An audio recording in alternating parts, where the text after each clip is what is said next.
बोली शंकर भगवान की जय, बोली पार्वती मैया की जय। और आई सब गुरु बहन गुरु भाई लोग के प्रणाम बा, प्रणाम स्वीकार करी। और उससे पहले शिव गुरु जी के शरण में हमारा प्रणाम स्वीकार करी। और जितना श्रोतागण बा लोग उनके के भी हमारा प्रणाम स्वीकार करी। मधु पांडे के प्रणाम स्वीकार करी। और आई सभे आज शिव चर्चा बैठौले बानी और चर्चा में सब गुरु बहन गुरु भाई लोग आयल बड़े। कहाँ से जानता नहीं, आजकल बड़ा चर्चा फैलल बा बाबा के, हमरे भोले बाबा की बहुत चर्चा फैलल बा। कहाँ से जवन जवन कहेलन वो पूरा करेलन। बिल्कुल पूनम पांडे जी भी देखते रहनी है कि कहानी में का बतौली है, साचो भइल बा, हकीकत बा। जब केहू भाव भक्ति दिल से करेला तो कर हर अर्जी पूरी होखेला, पूरा होला। चाहे घर में झगड़ा हो चाहे रोगरा होके, लेकिन शिव गुरु जी के जे मनले बा ओकर हर भक्ति भाव पूरा भइल बा, पूरा हो जाता। तो आई जा सीधाम भक्ति चैनल के माध्यम से शिव चर्चा में एगो गीत लेके आयल बानी हमहू। और चर्चा में सभी गुरु बहन गुरु भाई लोग कैसे कहता कि हमारे घर में का होता और कहली कैसे हो कैसे हो।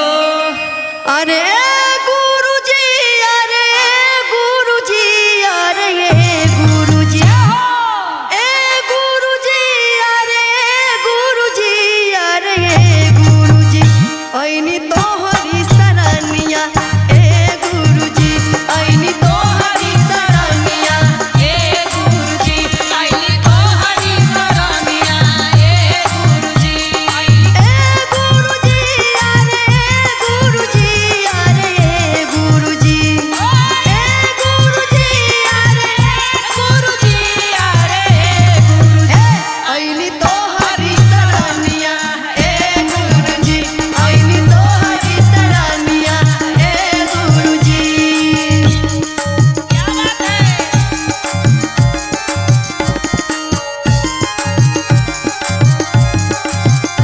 बार मौसी ओहो ओहो, जय भोलेनाथ, कृपा करो हो। ऐसे पूनम जी के कइले बा, कैसे हो करा कृपा, तारा धर बाबा, काया प्रसाद हो।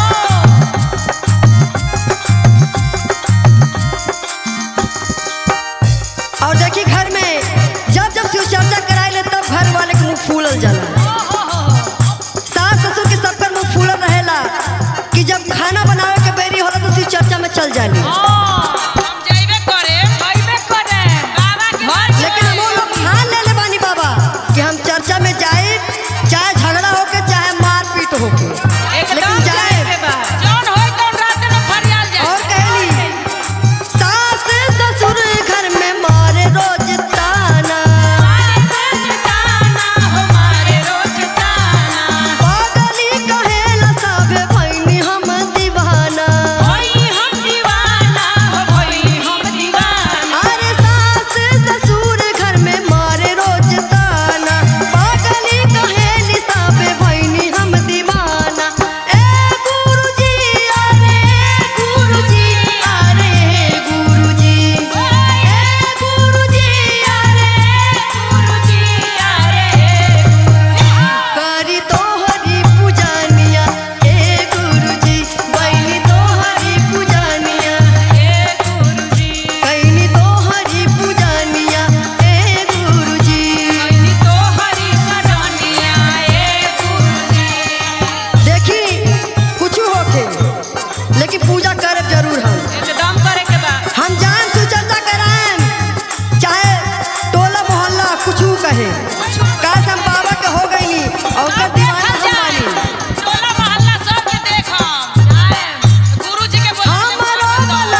और कोरे का हो सकी एकदम चले के ठीक है तनी नु एकदम जीरा हिलावे के बा मिलावे के बाद एको जिला बचे के ना चाहिए ना बची हो और घर घर में शिव चर्चा कराए और घरे घरे होई और देखा जे ढेर पीटीआर के जरूर कराए और देखिए हमारी प्रियंका बहन पूनम बहिनी और हमारे कविता बहिना और राजू बाबा भाई चर्चा कराए रहुआ चाहे कितना मार मेहरारू कितना मारे एकदम लेकिन राजू वो बाबा चर्चा कराए और राजू बाबा के हम बोला जरूर से एकदम और प्रियंका बहन प्रिया बहन के बोलाए एकदम आई जा हमनी के नाचब जगाई जा अरे जा बने जिया शिव चर्चा कराइब घर परिवार सब का के समझाइब अरे जा बने जिया शिव चर्चा कराइब घर परिवार सब का के हम मनाइब ए गुरुजी अरे गुरुजी अरे गुरुजी ए गुरुजी गिरी तो हरी तरनिया ए गुरुजी गिरी तो हरी तरनिया गिरी तो हरी तरनिया ए गुरुजी गिरी तो हरी तरनिया गायब तो हरी भजनिया ए गुरुजी गायब तो हरी बोल शंकर भगवान की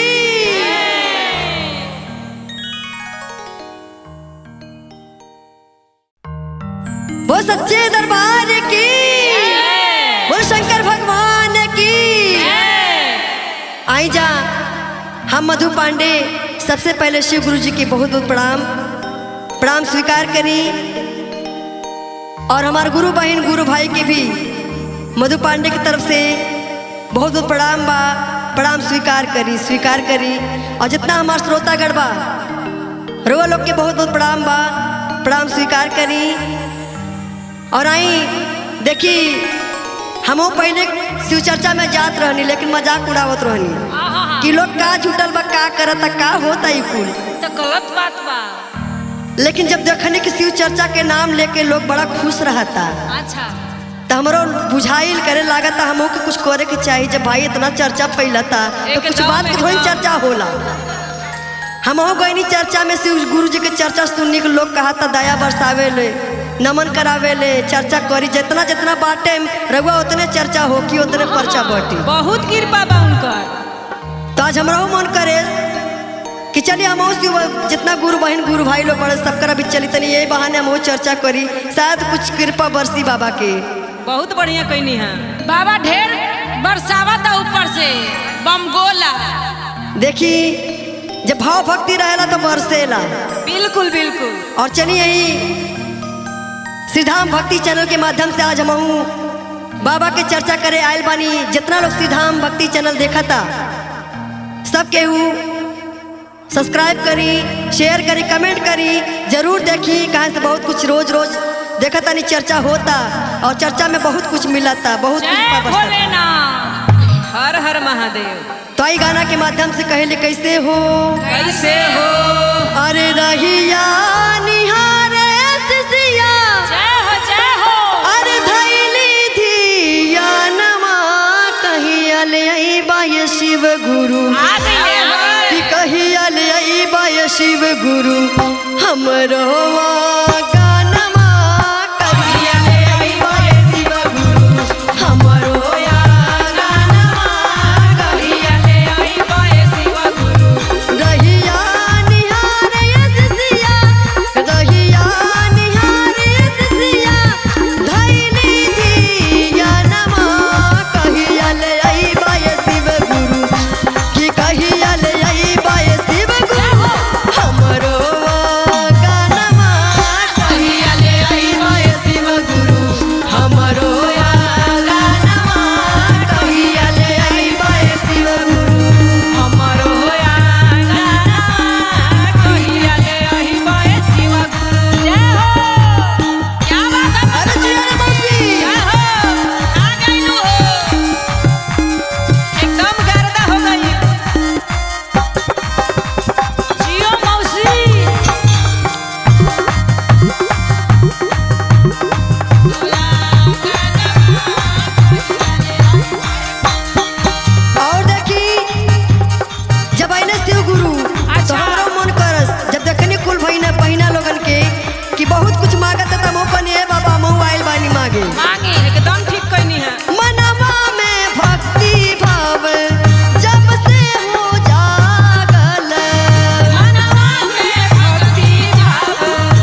पहले मधु पांडे के शिव गुरु चरण में प्रणाम बा।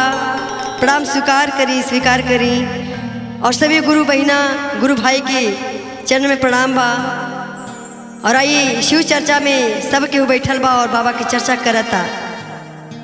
और आइए ये चर्चा में एगो बहुत भाव से एगो गीत लेके आयल बनी।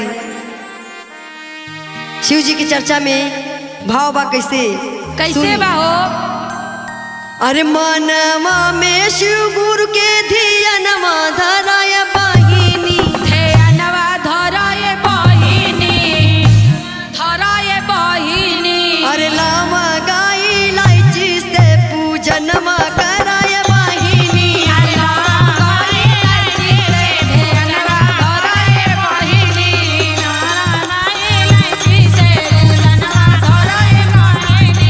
मनवा में शिव गुरु के धियनवा धराय बहिनी,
बियाह होला होला तो सबसे पहले हल्दी गीत गावल जाला। काहे से सबसे पहला रस्म होला हल्दी गीत। जब लड़की के हल्दी लागी तब वो आगे ओकर बियाह हुई।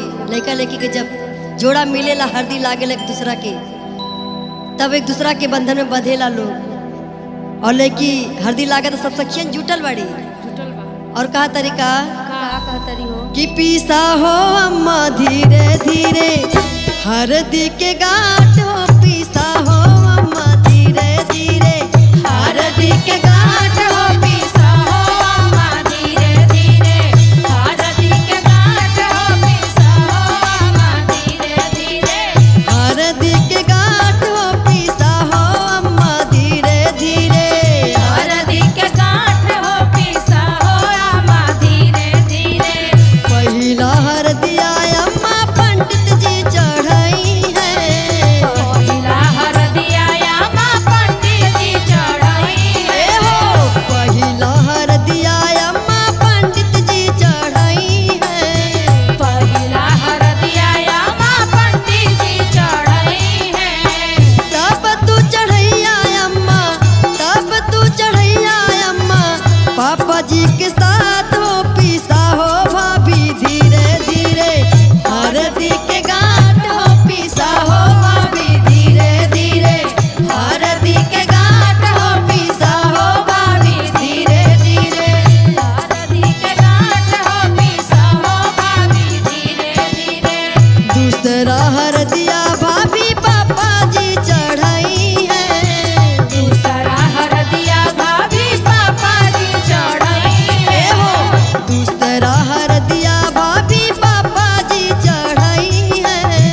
दूसरा हरदिया भाभी पापा जी चढ़ाई है तब तू चढ़ैया भाभी, तब तू चढ़ैया भाभी भैया जी के साथ हो, पीसा हो दीदी धीरे धीरे हरदी के गांठ हो, पीसा हो दीदी धीरे धीरे हरदी के गांठ हो, पीसा हो दीदी धीरे धीरे हरदी के गांठ हो, पीसा हो दीदी धीरे धीरे तीसरा हरदिया दीदी भैया मोर चढ़ाई है।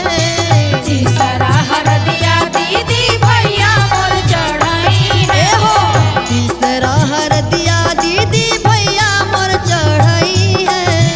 तीसरा हरदिया दीदी भैया मोर चढ़ाई है तब तू चढ़ैया दीदी, तब तू चढ़ैया दीदी जीजा जी के साथ हो, पीसा हो चाची धीरे धीरे हरदी के गांठ हो, पीसा हो चाची धीरे धीरे हरदी के गांठ हो, पीसा हो चाची धीरे धीरे हरदी के गांठ हो, पीसा हो चाची धीरे धीरे चौथा हरदिया चाची दीदिया चढ़ाई है। चौथा हरदिया चाची दीदिया चढ़ाई है चौथा हरदिया चाची दीदिया चढ़ाई है। हो चौथा हरदिया चाची दीदिया चढ़ाई है तब तू चढ़ैया चाची, तब तू चढ़ैया चाची चाचा जी के साथ हो, पीसा हो चाची धीरे धीरे हरदी के गांठ हो, पीसा हो चाची धीरे धीरे हरदी के गांठ हो, पीसा हो चाची धीरे धीरे हरदी के गांठ हो, पीसा हो चाची धीरे धीरे हरदी के गांठ हो, पीसा हो भाभी धीरे धीरे हरदी के गांठ हो, पीसा हो दीदी धीरे धीरे हरदी के गांठ हो, पीसा हो भाभी धीरे धीरे। बोले शंकर भगवान की, बोली गौरा मैया की। और आई हम मधु पांडे आर शिव चर्चा के बड़ा चर्चा होखता। बड़ी चर्चा बा हो और देखी श्रीधाम चैनल देखल ना भूलिया लोगन। केहू ना कैसे चर्चा वही पे ज्यादा चर्चा होता, पूरा गर्दा मचल बा शिव जी के चर्चा से हो और जे चर्चा में नइखे बा वो श्रीधाम चैनल खोल के रोज चर्चा में जुड़ी तो बहुत कुछ मिली। मिलता बहुत चर्चा मिलता, भजन मिलता और भजन मिलियन में का जाता, कहता मिलियन रही? में जाता भजन में का कहा तारी गौरा मैया का हो? कहतरी हो? अरे शिव गुरु चले कैलाश की बुद्धिया पड़ने लगी। क्या बात है? कि शिव गुरु चले कैलाश बुद्धिया शिव गुरु चले कैलाश दुनिया पढ़ने लगी। शिव गुरु चले कैलाश दुनिया पढ़ने लगी। शिव गुरु चले कैलाश दुनिया पढ़ने लगी। शिव गुरु चले कैलाश दुनिया पढ़ने लगी। गौरा जी ने बोई हरी हरी मेहंदी। हरी हरी मेहंदी हो हरी हरी मेहंदी। गौरा जी ने बोई हरी हरी मेहंदी। हरी हरी मेहंदी हो हरी हरी मेहंदी। शिव बोरा जय हो शिव गुरु जय हो शिव गुरु ने बोई दई पड़ने लगी। भोले बाबा चले कैलाश दुनिया पढ़ने लगी। शिव भोला ने बोई दई भांग बुद्धिया पड़ने लगी। शिवदानी ने बोए कैलाश दुनिया पढ़ने लगी। हो शिव भोला हो शिव गुरु हो शिव गुरु चले कैलाश बुद्धिया पड़ने लगी। शिवदानी चले कैलाश दुनिया पढ़ने लगी। गौरा जी की जाम आई हरी हरी मेहंदी। हरी हरी मेहंदी हो हरी हरी मेहंदी। गौरा जी की जाम आई हरी हरी मेहंदी। हरी हरी मेहंदी हो हरी हरी मेहंदी। भोले बाबा जय हो भोले दानी जय हो भोले बाबा की भाग आई जांग बुद्धिया पड़ने लगी। भोले बाबा चले कैलाश दुनिया पढ़ने लगी। भोले बाबा चलोई कैलाश बुद्धिया पड़ने लगी। भोले बाबा चले कैलाश दुनिया पढ़ने लगी। गौरा जी ने काट लई हरी हरी मेहंदी। हरी हरी मेहंदी हो हरी हरी मेहंदी। गौरा जी ने काट लाई हरी हरी मेहंदी। हरी हरी मेहंदी हो हरी हरी मेहंदी। शिव भोले जय हो भोले दानी जय हो शिव गुरु ने काट लई भांग जय भोले शिव गुरु ने काट लई भांग दुनिया पढ़ने लगी। शिव गुरु चले कैलाश पड़ने लगी। शिव गुरु चले कैलाश दुनिया पढ़ने लगी। गौरा जी ने पीस लई हरी हरी मेहंदी। हरी हरी मेहंदी हो हरी हरी मेहंदी। गौरा जी ने पीस लई हरी हरी मेहंदी। हरी हरी मेहंदी हो हरी हरी मेहंदी।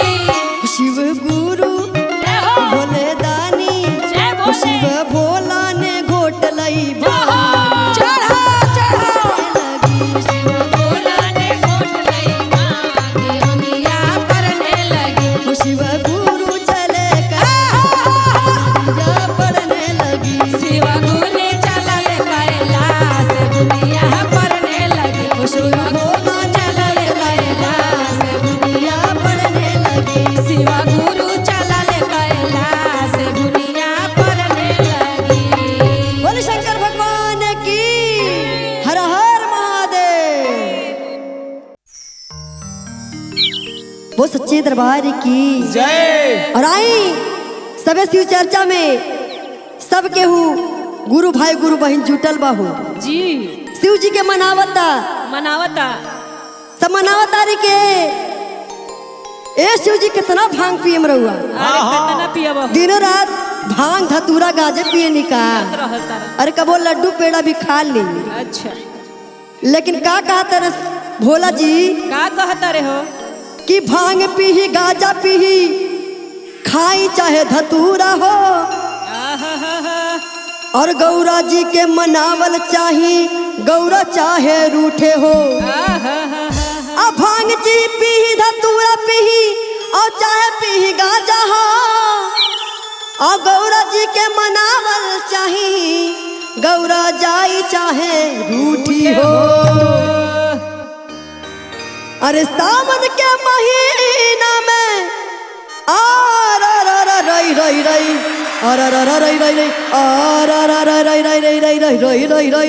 रई रई। तो राजू बाबा कैसे मनावत रे? कैसे हो? अरे सावन के महीना में अरे पिसल जाई संगिया। अरे सावन के महीना में पियल जाई संगिया। तब भंगिया ए भोला, तब भंगिया ए गौरा सिलवट पे पीसा। तब भंगिया ए गौरा सिलवट पे पीसा। तब भंगिया ए गौरा सिलवट पे पीसा। अरे सावन के महीना में रई रई रई रई रई रई रई रई रई रई रई रई रई रई रई रई रई। सावन के महीना में, सावन के महीना में पियल जाई सैया। तब भंगिया ए गौरा सिलवट पे पीसा। तब भंगिया ए गौरा सिलवट पे पीसा। तब भंगिया ए गौरा सिलवट पे पीसा। भंगिया ए गौरा सिलवट पे पीसा। सिलवट पे पीसा हो, सिलवट पे पीसा। सिलवट पे पीसा हो, सिलवट पे पीसा। सिलवट पे पीसा हो, सिलवट पे पीसा। सिलवट पे पीसा हो, सिलवट पे पीसा। भंगिया ए गौरा सिलवट पे पीसा। भंगिया ए गौरा सिलवट पे पीसा। अरे भंगिया ए गौरा सिलवट पे पीसा। भंगिया ए गौरा सिलवट पे पीसा। रिम झिम बरसाता सावन के पानी। सावन के पानी हो, सावन के पानी। गाजा पिया दानी होरा करतानी। निहोरा करतानी, निहोरा करतानी। अरे रिम झिम बरसाता सावन के पानी। सावन के पानी हो, सावन के पानी। अरे गाजा पियत बानी निहोरा करतानी। निहोरा करतानी, निहोरा करतानी।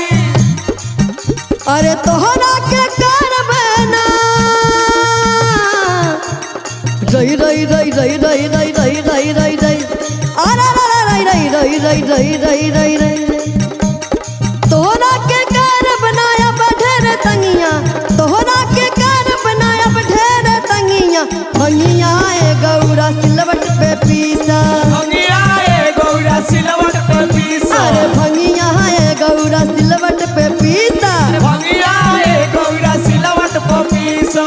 रहुआ तनिक लगे खोवा मलाई। खोवा मलाई हो, खोवा और मलाई। देखी अभी तो शंकर जी कहत रहने क्या कहता? के गौरा भांग पीसा, लेकिन गौरा जी कम नहीं खे। अच्छा। वो कहता नहीं कि हम भांग ना पियाएम तो ना पियाएम।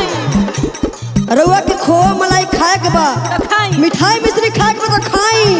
वो कहता रे कैसे हो? कैसे हो? रहुआ नानक लागे खोवा मलाई। खोवा मलाई हो, खोवा मलाई। भनिया पीसत मोर दुखावे कलाई। खाए कलाई, दुखाए कलाई। रहुआ नानक लागे खोवा मलाई। खोवा मलाई हो, खोवा मलाई। अरे भनिया पीसत में दुखेला कलाई। कलना कलाई, दुखेला कलाई। औरी बारिश में टपा टपा रई रई रई रई रई रई रई रई रई रई रई रई रई रई। अरे रई रई रई रई रई रई रई। अरे बारिश में टप टप, अरे बारिश में टप टप चूहे पलंगिया। तब भंगिया ए गौरा सिलवट पे पीसा। भंगिया ए गौरा सिलवट पे पीसा। अरे भंगिया ए गौरा सिलवट पे पीसा। भंगिया ए गौरा सिलवट पे पीसा। अरे सावन के महीना में पियल जाई संगिया। सावन के महीना में तब भंगिया ए गौरा सिलवट पे पीसा। भंगिया ए गौरा सिलवट पे पीसा। अरे भंगिया ए गौरा सिलवट पे पीसा। ए गौरा सिलवट पे पीसा। अरे भंगिया ए गौरा सिलवट पे पीसा। भंगिया ए गौरा सिलवट पे पीसा। बोल शंकर भगवान की। और रई रई रई रई रई। वो सच्चे दरबार की। बोले शंकर भगवान की। जय बोले पार्वती मैया की। जय। और चली आई आज फिर शिव चर्चा में सबके हु चर्चा करता। करता गुरु भाई गुरु बहन सब मिलके नमन करता, दया मांगता गुरु जी से कि बाबा कृपा करी, कृपा कर गुरु कृपा बरसाई। कहाँ से भोला जी सब जब पार्वती जी गुस्सिया जाली कह लिया जी रोज रोज भांग पिया तानी हम परेशान हो गए बानी। परेशान हो गइल बानी। ताई भोला जी का कहता रे हो कि भले तू गौरा जैबू छूटी आए है आ भांगिया धतूरा नहीं छूटी, जय हो धतूरा नहीं छूटी, धतूरा नहीं छूटी, धतूरा नहीं छूटी हो, धतूरा नहीं छूटी। अरे भयल तू गौरा जैबू छूटी भंगिया धतूरा नहीं छूटी। भाले तू गौरा जैबू छूटी भंगिया धतूरा नहीं छूटी। अरे भल तू गौरा जैबू रूठी भंगिया धतूरा नहीं छूटी। भाले तू गौरा जैबू छूटी भंगिया धतूरा नहीं छूटी। धतूरा नहीं छूटी हो भांग नहीं छूटी, नहीं छूटी हो भांग नहीं छूटी। भांग नहीं छूटी धतूरा नहीं छूटी। भांग नहीं छूटी धतूरा नहीं छूटी। अरे भयल तू गौरा जैबू रूठी भंगिया धतूरा नहीं छूटी। भाले तू गौरा जैबू रूठी भंगिया धतूरा नहीं छूटी। ना चाही मिस्त्री हो ना चाही मलाई, ना चाही मिसारी हो ना चाही मलाई। ना चाही मिस्त्री हो ना चाही मलाई। ना चाही मिसारी हो ना चाही मलाई।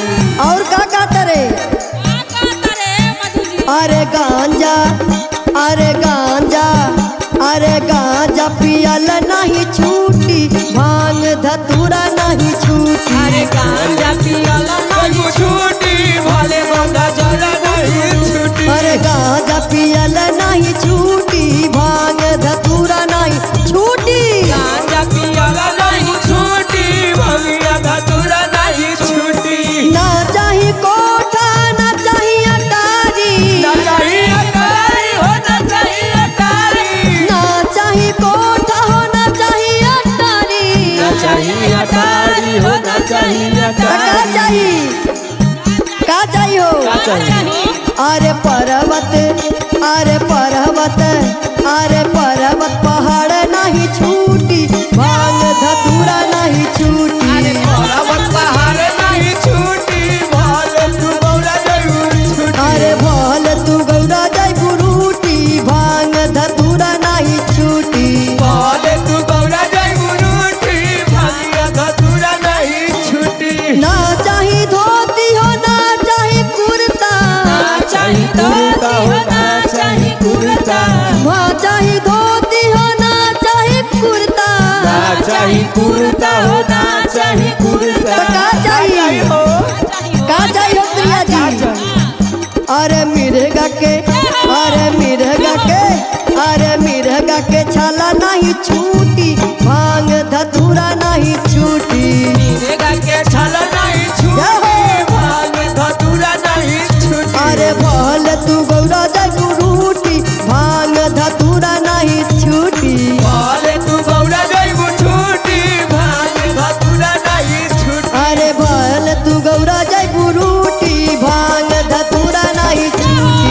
भाले तू गौरा जैबू रूठी भांग धतूरा नहीं छूटी। अरे गांजा पियल नहीं छूटी भांग धतूरा नहीं छूटी। भांग तू गौरा जैबू छूटी भांग धतूरा नहीं। अरे नहीं छूटी हो।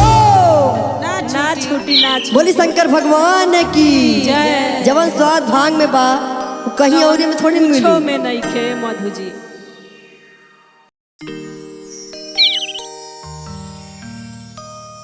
बोली शंकर भगवान की जय। वो सच्चे दरबार की जय। आए हम मधु पांडे शिव गुरु चरण में प्रणाम करतानी और सभी गुरु भाई गुरु बहना के भी प्रणाम करतानी।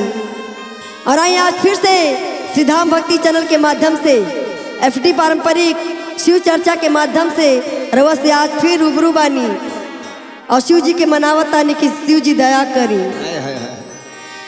एकदम करी दया। कहाँ से जानते बानी रवा लोगन कि गौरा जी जब रूस जाली तो शिव जी के मनावत हार जाली, हार जा लेकिन मानते नहीं खे। ना मानिला जल्दी, लास्ट में हम नहिरो भाग जा। लेकिन गौरा जी कम नहीं खे थोड़ी नु, इतना जल्दी वो कम नहीं खे बानी। वो जिद जौन कर लेली, मेहरारू जौन जिद कर लेली, मर्द के बस के बात मेहरारू के जीद झुका देवेला नु। तो आई चली कैसे कहा तानी,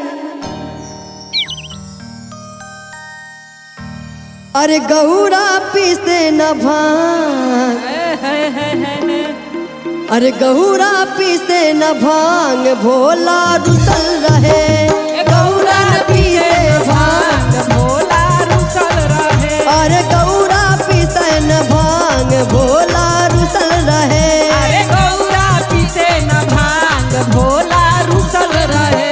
अरे तू के चाहे तुम्हार भगता जुटल रहे, तू के चाहे तुम्हार भगता जुटल रहे। गौरा पीसे न भांग, गौरा जुटल रहे। अरे गौरा पीसे न भांग, भोला रुसल रहे। अरे गौरा पीसे न भांग, भोला जुटल रहे। अरे गौरा पीसे न भांग, भोला जुटल रहे। ओ शिव गौरा से करे निहोरा, शिव गौरा से करे निहोरा। तू ना भगिया पिया दान थोरा। सुना भंगिया पिया दान थोरा। ओ शिव गौरा से करे निहोरा, शिव गौरा से करे निहोरा। ओ तू ना भगिया पिया दान थोरा। सुना भंगिया पिया दान थोरा। ओ गौरा सुने न बात, हरदम जाके छुटल रहे। अरे गौरा न माने बात, जाके टूटल रहे। सिसिया झुके सुमार, जाके जुटल रहे। अरे सुख हो चाहे सोमार, जाके जुटल रहे। अरे गौरा न पीसे भांग, भोला रुसल रहे। अरे गौरा न पीसे भांग, भोला रुसल रहे। और सब सिसिया आईली दुआरिया, सब शिष्या आईली दुआरिया।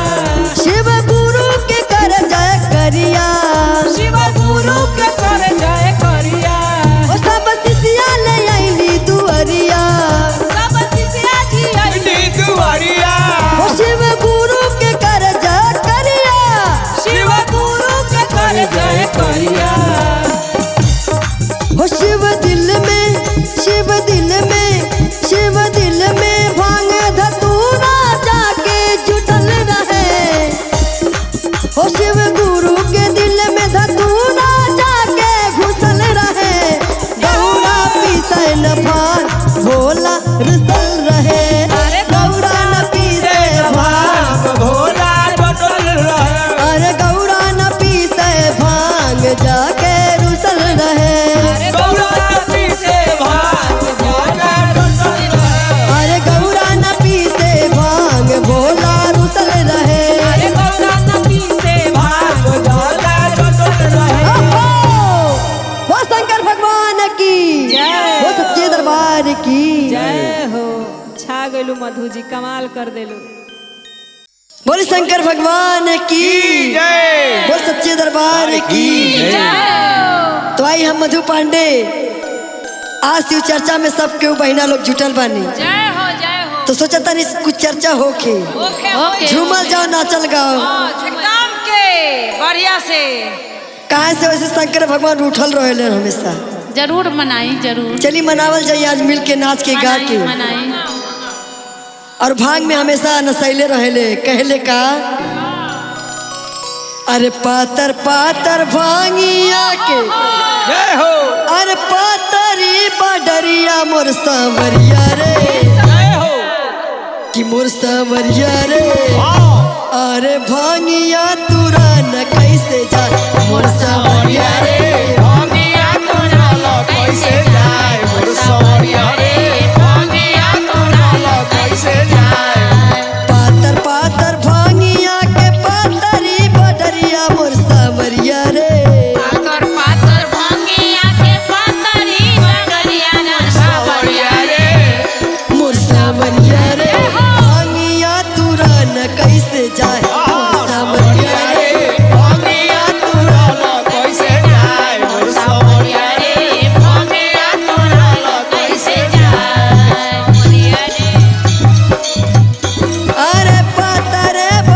भांगिया पतर बेल पतैया पतरे बपतैया पतरे बपतैया पतर पतर भोले दानी पतरे मिठाइया पतरे बपतैया की पतरे बपतैया पातर पातर भांगिया हो पातर बेल पतैया पतैया जी पतर बपतैया ए भैया जी तनी हेने अब हो आई तनी हेने आई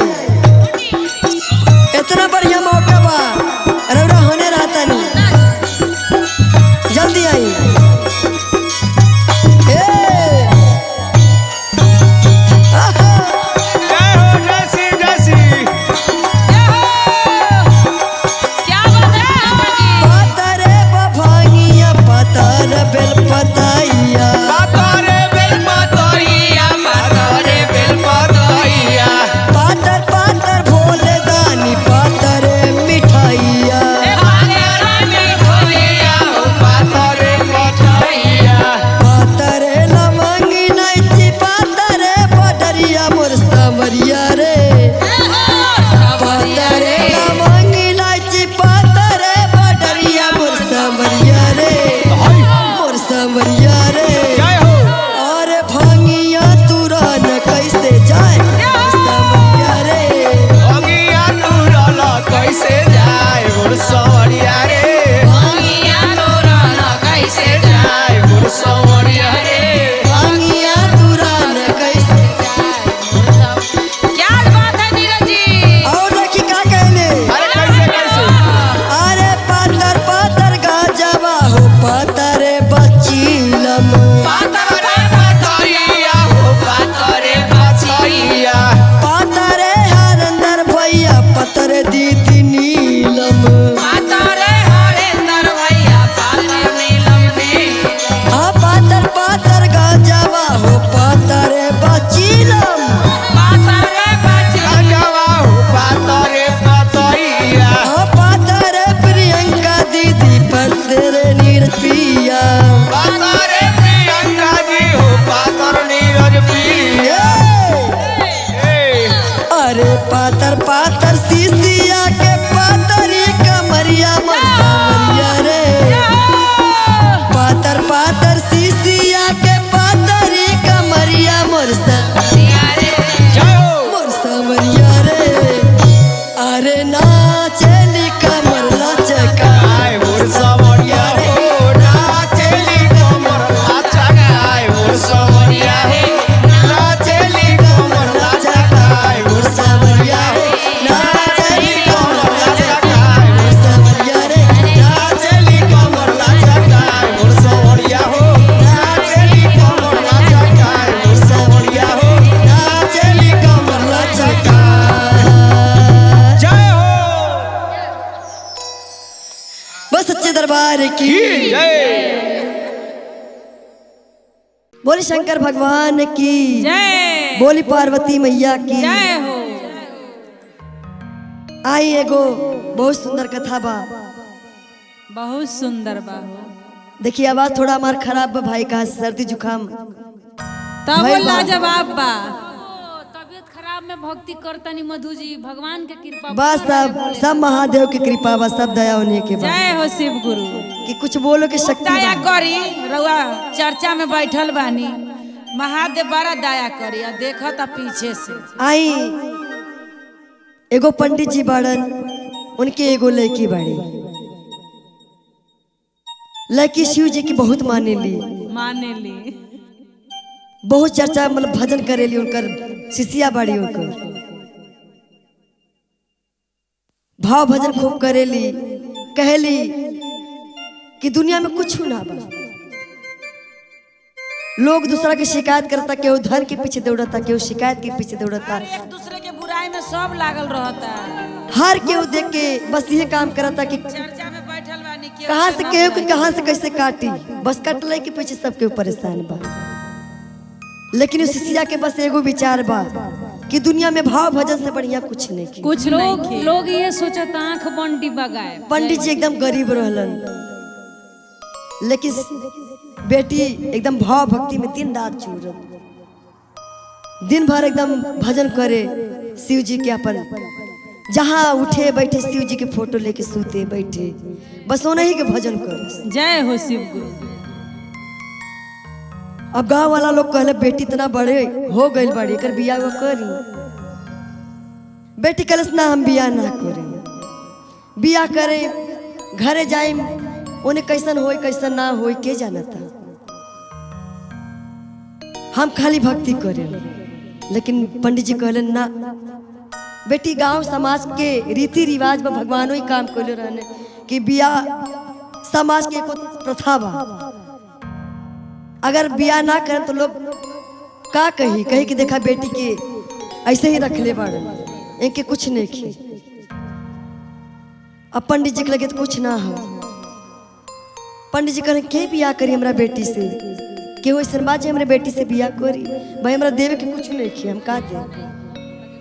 कुछ रहबे ना करे त का दी। पंडित जी कहले हम कुछ ना देव, लेकिन हमारी बेटी धन बाड़ी, अपना बेटी के हम देव, बेटी में कोनो कमी नहीं की।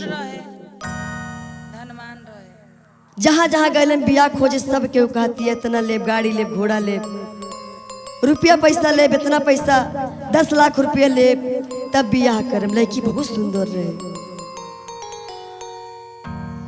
बहुत परेशान हो गए पंडित जी। फिर एगो जगह और गए ने, उनसे बहुत विनती कर कि हमारा बेटी से बियाह कर ली, बियाह कर लिए हमारी बेटी को दुख ना दे, राउर घर भर जाइए ओकरा भक्ति से शक्ति से। लेकिन हमारा बेटी से बियाह कर ली, काहे से रोज अगल बगल गांव के लोग रोज ताना मारता कि बेटी इतनी बड़ हो गई बियाह नहीं के करते कर कुछ है ये नहीं के। बेटी की बियाह कर दिलस, लड़का एक आके काना रहे। जय हो बाबा। कहलस कि भाई जब कुछ ना बात तो लड़का में तो कोनो कमी रहे पे करी, का करे हम जब भोले दानिये करिया बा त कन्हा पर लड़का एक आके काना रहे, बियाह करे आइल, बहुत सीधा रहे। जैसन के महादेव धरैलस हाथ ओसने के साथ रहे। अब का करे, लेकिन लड़की कहलस हमरा भाग में है बाड़न, कोनो बात नहीं की, ये हमार सब कुछ बाड़न चाहे जैसन बाड़न।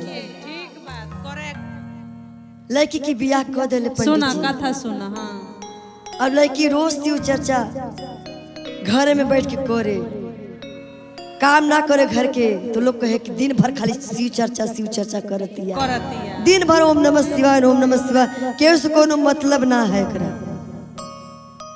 लोग एकदम परेशान के, तो कुछ लेके ना आइल बा, ना दहेज ना दान, कुछ ना लेके आइल बा, खाली दिन भर कथा करेली, दिन भर ओम नमः शिवाय। लोग जियल मुश्किल कर दिलस। बतावा। एक दिन सवेरे भैला नहैला धोइलस, लड़की कथा करे बैठ गई, चर्चा करे बैठ गई। और सास के अपने अपने नंद के कहले चलिए अम्मा, ए दीदी आई बैठी कथा करी, हम चाहता नहीं सब के मिल के चर्चा करी। बोली बात ये कुल का है, ढोंग करे खाली दिन भर बैठ के। जब से पैदा भइल बाटे तब से चर्चा करता रही, का लेके आइल बड़ी थे, का लेके आइल बड़ी। महादेव का देले बा, खाली चर्चा में लागल रहलू भर दिन। कुछ कैले हो तू, पढ़ले लिखले तू, कमैले हो तू, कुछ लेके आइल हो। बोली ना, जौन हमरा लगे बा, जौन हमरा लगे बा पूनम दीदी, तो तोहरा लगे ना बा। बोले तोरे लगे का बा, तू कुछ ना लेके आइल बड़ी, का बा तोरे लगे, कुछ काम धाम से तो के कोनो मतलब ना, खाली बस चर्चा चर्चा चर्चा चर्चा। और सब केहू कोई में रुझाइल, सोचता सब केहू रुझाइल रहे उनमें, रोज चर्चा करते रहे। जब चर्चा करे बैठे, आंख बंद करके ओम नमः शिवाय कर दिया, तो केहू पानी ढरका देता, केहू फोटो फोड़ देता, केहू फेंक देता। ओहो।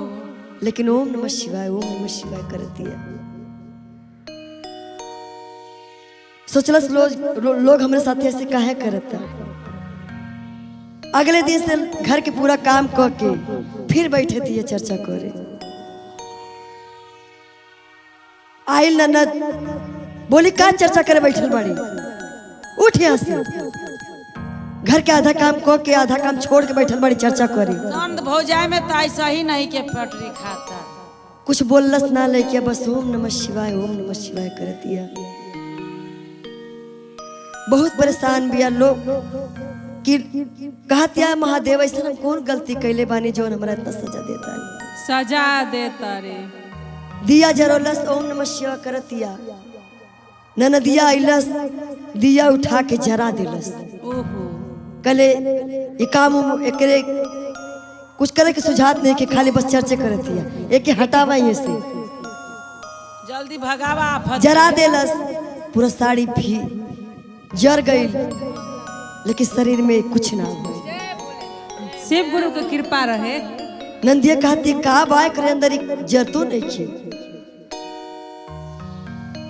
का करे एकरे साथे कि बवाल हटस यहाँ एने से। नंदी कही का करी कि बवाल हटस रोज दिन भर शिव चर्चा करती है का मिलता है एकरा। एकरा आदमी तो ऐसा नहीं कि कुछ काम जौन कर मिलता उ तो उ लड़की जाने जे हमरा अब रोज काम ओकरा मिलत के महादेव सास ननद खुश कैले ससुर बा। सबके रोज मिल के मारे ओकरा कहले जो अपने नैहर से आ तो के चर्चा तबे करे दे जब ते नैहर से कुछ दान दहेज लेके बीतो दहेज खातिर तो चर्चा से ना बर्दाश्त करम कि तू कुछ ना लेके आइल बड़ी कुछ करबो ना करबे। जय हो बाबा। सबके वो घर से निकाल देलस। पूरा शरीर जल गल रहे पूरा बाल उल जल गल रहे निकाल देलस घरे से ओकरा गइलस ओम नमः शिवाय कर नैहरे गइलस।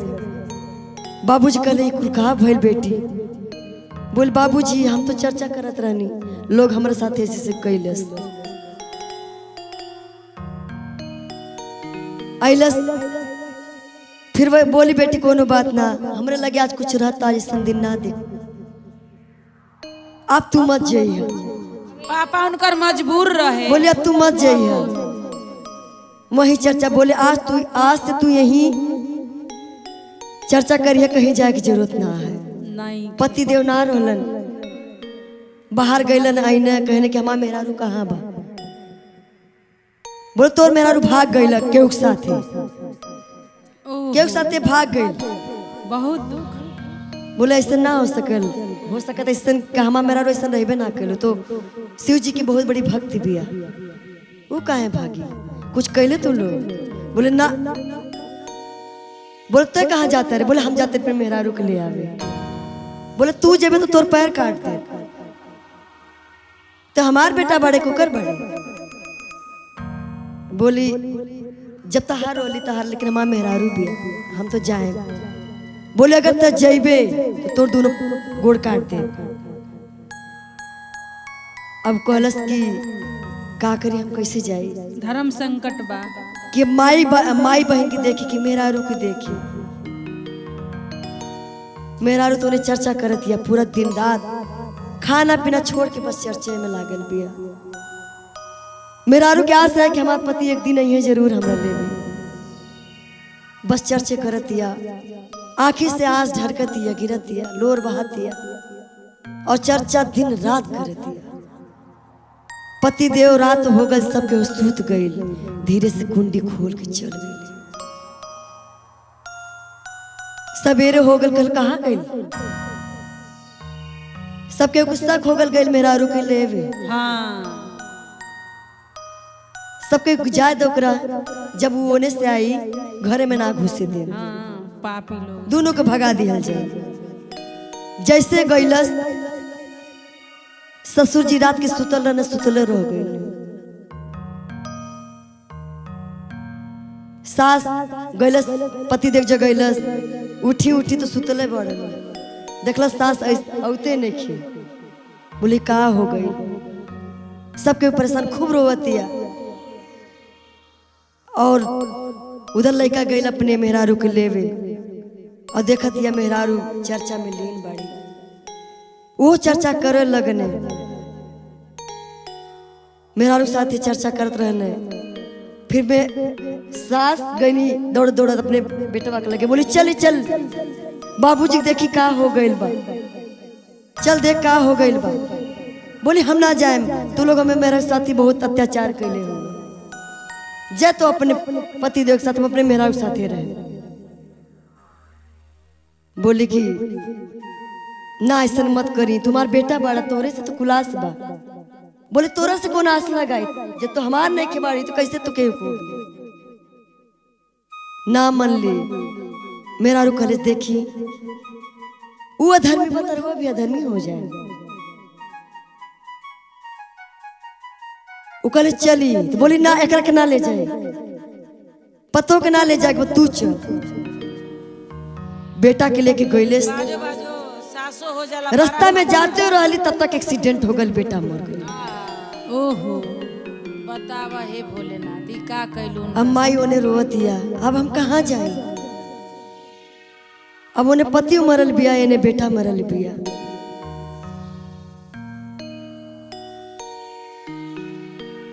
रोवत दिया माई, बेटा के अंदर से आवाज आवता कि मोरी माई हो, कि मोरी माई हो, केहू के न सुन लू विपतिया।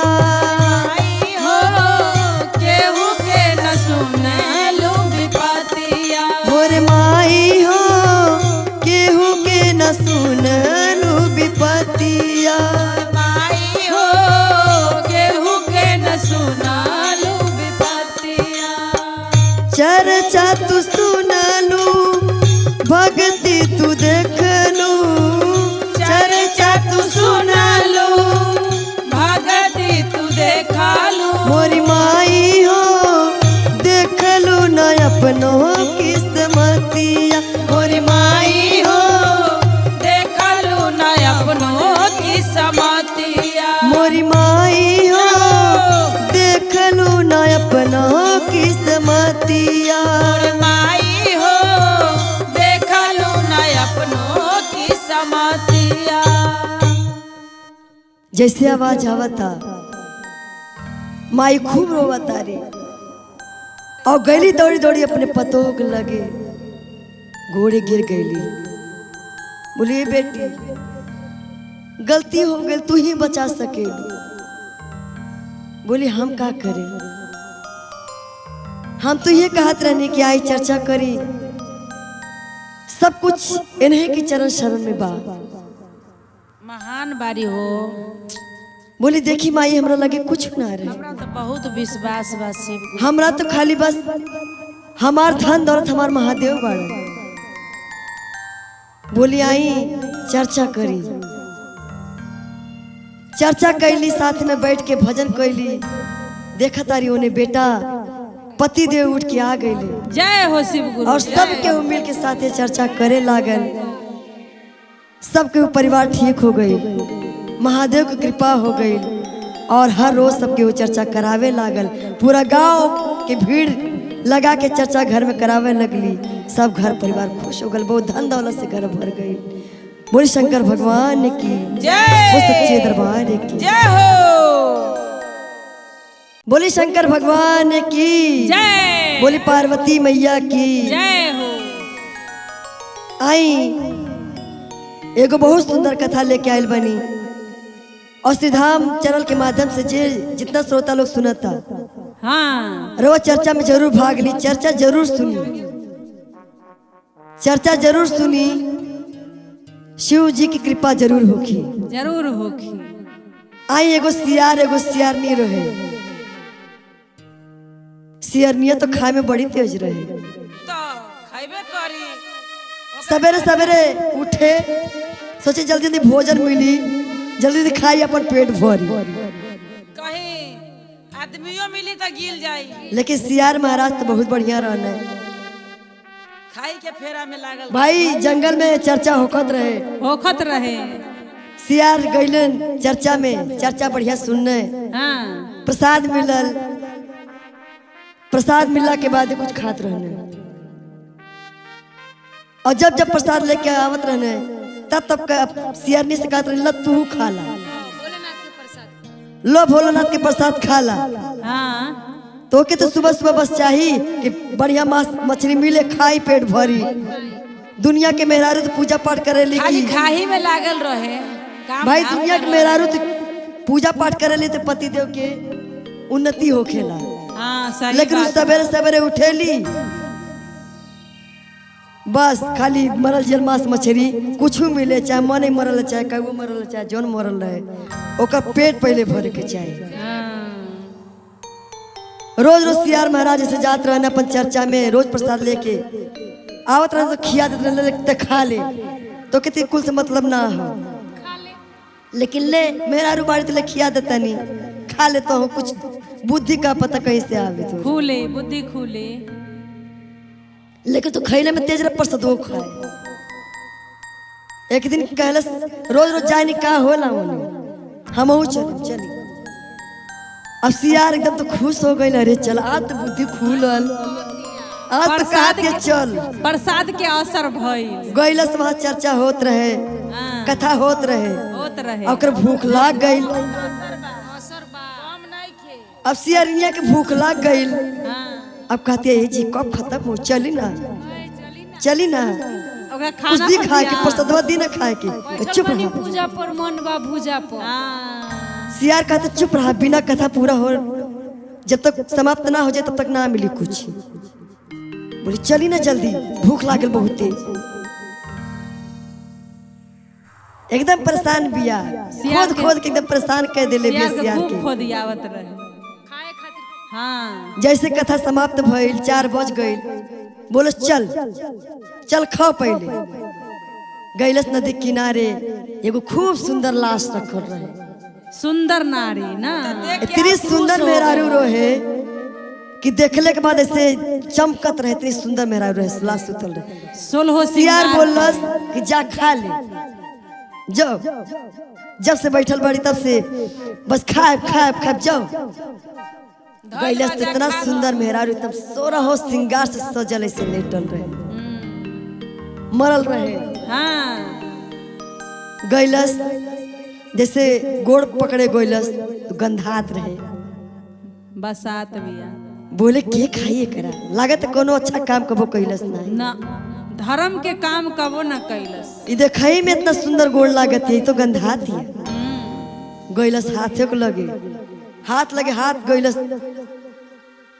तो अजीबे से में कीड़ा मकोड़ा निकलता। कहती है तो देखई में सुंदर शीशा जैसे चमकतिया, ई लागत कोनो अच्छा काम धर्म के काम नहीं के कले, कबो कुछ नहीं के कैलस के देह में कुछ अच्छा हो खोस का खाई। फिर गैलस मुँह के लगे तो मुंह तो देखला में बड़ा सुंदर, खाते जैसे माटी भस भस दिखाते। कहलस लागत कुछ कैल ही नहीं खे अपनी जिंदगी में, कबो न।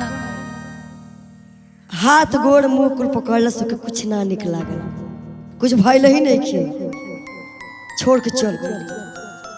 बोली का खाई, ई देखाई में खाली शीशा नियन चमकती है, एकरा में कुछ नहीं खे, खाली ऊपर ही से शीशा नियन लागत है, कुछ नहीं खे, अंदर तो एकदम बेकार बा। का खाई, कुछ देर सोचलस सियरनिया, शिव गुरु के महिमा रहे, महिमा सियरनिया सोचलस कि ऐसे हम रही नियन कैले होई।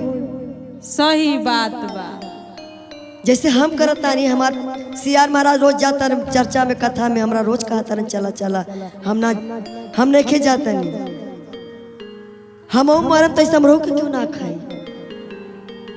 वही दिन से सियार महाराज साथे कथा में जाए लगल, कथा करे लागल, चर्चा करे लागल, और शिव जी में अपन मन लगा लेलस। बोले शंकर भगवान की जय। तो शिव जी में जे अपन मन लगाई, ओकर हर इच्छा पूर्ति हुई, ओकर हर मनोकामना पूर्ण हुई। जितना अंदर से पाप हुई वो सब निकल जाए, सब कष्ट खत्म हो जाए, अंदर से भी सुंदर, तन से सुंदर, मन से सुंदर। जय भोलेनाथ, बोले शंकर भगवान जय। अंग अंग से सुंदर।